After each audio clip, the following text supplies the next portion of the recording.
नमस्कार, मैं हूं संगीता राय। पूर्वांचल एक्सप्रेस न्यूज के इस वेब पोर्टल में आपका स्वागत है। आइए देखते हैं हमारे संवाददाता राम सकल यादव की यह विशेष रिपोर्ट।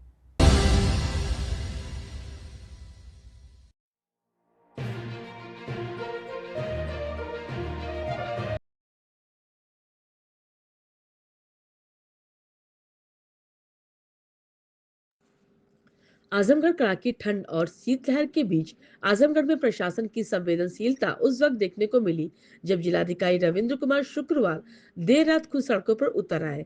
बस स्टैंड, रेलवे परिसर और रन बसेरों की औचक निरीक्षण कर उन्होंने न केवल व्यवस्थाओं की हकीकत पर की, बल्कि ठंड से जूझ रहे निराश्रितों को दर्द को भी करीब से महसूस किया। जिलाधिकारी रविंद्र कुमार ने शुक्रवार की रात रोडवेज बस स्टेशन, रेलवे परिसर, सिविल लाइन, रिक्शा स्टैंड सहित विभिन्न रैन बसेरों का औचक निरीक्षण किया। इस दौरान उन्होंने सार्वजनिक स्थलों पर अलाव की व्यवस्था, यात्रियों का निराश्रितों को ठहरने की सुविधा तथा ठंड से बचाव की व्यवस्थाओं का गहन जायजा लिया। डीएम ने कहा कि ठंड से बचाव को लेकर किसी भी स्तर पर लापरवाही स्वीकार नहीं की जाएगी।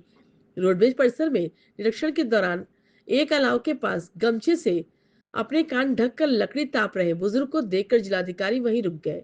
डीएम जमीन पर बैठकर बुजुर्ग से संवाद स्थापित करने लगे। बातचीत में बुजुर्ग ने बताया कि वो मजदूरी कर किसी तरह अपना पेट पालता है और पूरी रात इसी तरह खुले में गुजार देता है। उसने यह भी बताया कि कई बार खाने के लिए पैसे तक नहीं होते। बुजुर्ग की पीड़ा सुनते जिलाधिकारी ने तत्काल उसे कंबल दिया। जैसे ही कंबल मिला, बुजुर्ग की आंखें भर आई और भावुक होकर उसने भगवान राम का जय घोष किया। यह दृश्य वहां मौजूद लोगों को भी भावुक कर गया। इसके साथ ही डीएम ने संबंधित अधिकारियों को निर्देश दिया कि बुजुर्ग को तुरंत रैन बसेरा भेजकर सुरक्षित ठहराया जाए ताकि उसे ठंड से राहत मिल सके। डीएम ने सिविल लाइन, रिक्शा स्टैंड स्थित रैन बसेरा का भी निरीक्षण किया और स्पष्ट निर्देश दिया कि आधार कार्ड न होने की स्थिति में भी किसी निराश्रित को रुकने से न रोका जाए। उन्होंने कहा कि मानवता के आधार पर हर जरूरतमंद को आश्रय दिया जाना प्रशासन की प्राथमिक जिम्मेदारी है। जिलाधिकारी रविंद्र कुमार ने बताया कि जिले में सार्वजनिक स्तर पर अलाव की व्यवस्था के लिए 1 माह पूर्व ही धनराशि जारी कर दी गई है। इसके बावजूद यदि कहीं अलाव या रैन बसेरा की व्यवस्था में कमी पाई जाती है तो संबंधित अधिकारी की जिम्मेदारी तय की जाएगी। उन्होंने समस्त उप जिलाधिकारियों, अपर जिलाधिकारियों और तहसीलदारों को निर्देश दिया कि वे रात में स्वयं फील्ड में उतरकर बस स्टैंड, रेलवे स्टेशन, चौराहे और रैन बसेरों का निरीक्षण करें। डीएम ने चेतावनी दी कि ठंड से बचाव की व्यवस्थाओं में लापरवाही बरतने वालों के खिलाफ सख्त कार्रवाई की जाएगी। अभी हम लोग आजमगढ़ के बस स्टैंड पर हैं।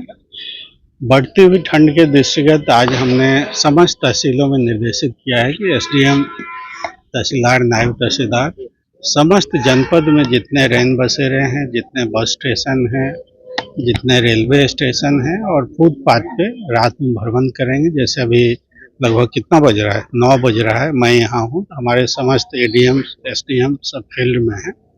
वो चेक कर रहे हैं कि इन जगहों पे अगर कोई व्यक्ति बाहर में सोया हुआ है तो उन्हें संबंधित रैन बसेरे में ले जा रहे हैं और साथ ही आप देख रहे हैं यहाँ पे अलाव है तो अलाव जला रहे हैं। और आगे जैसे जैसे ठंड बढ़ेगी तो सरकार की तरफ से मतलब पूरी व्यवस्था है। हमने समस्त तहसील को अलाव के लिए पूर्व में ही लगभग 1 महीने से ऊपर हो गया धनराशि जारी किए हैं। हमारे पास पर्याप्त संख्या में कंबल है तो कहीं कोई दिक्कत नहीं आनी चाहिए। अगर फिर भी दिक्कत होती है तो आप लोगों के माध्यम से जैसे सूचना होती है वैसे हम उनको सहायता पहुंचाते हैं। बुजुर्गों की परेशानी आ रही है कि आधार न होने पे एंट्री नहीं मिल रही, तो कुछ क्या है? देखिए, आधार नहीं होने पे आइडिया ये है कि भाई कोई यंग आदमी, कोई आतंकवादी आके यहाँ रह रहा है, बम फोड़ के चला गया, वो एक सेफ्टी, इंटरनल सेफ्टी एक आइडिया है। एक बहुत बुजुर्ग अभी मिले थे तो मैंने खुद ही उनको रैन बसेरा के अंदर लिया और एक प्रैक्टिकल जो अप्रोच है, प्रैक्टिकल अप्रोच के आधार पर मैं अभी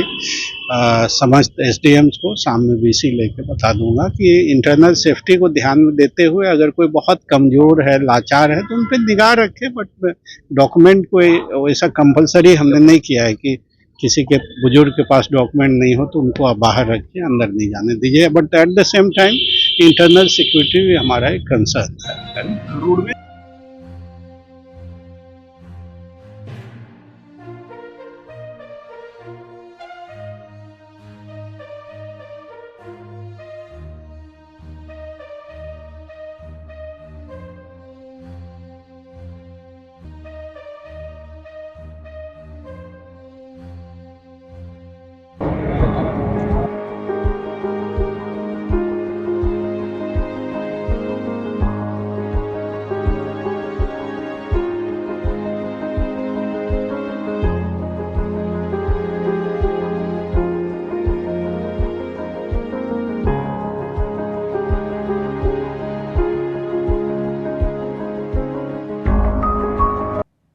अगर आपको हमारी खबर पसंद आई हो तो हमारे चैनल को लाइक, सब्सक्राइब और शेयर जरूर करिए।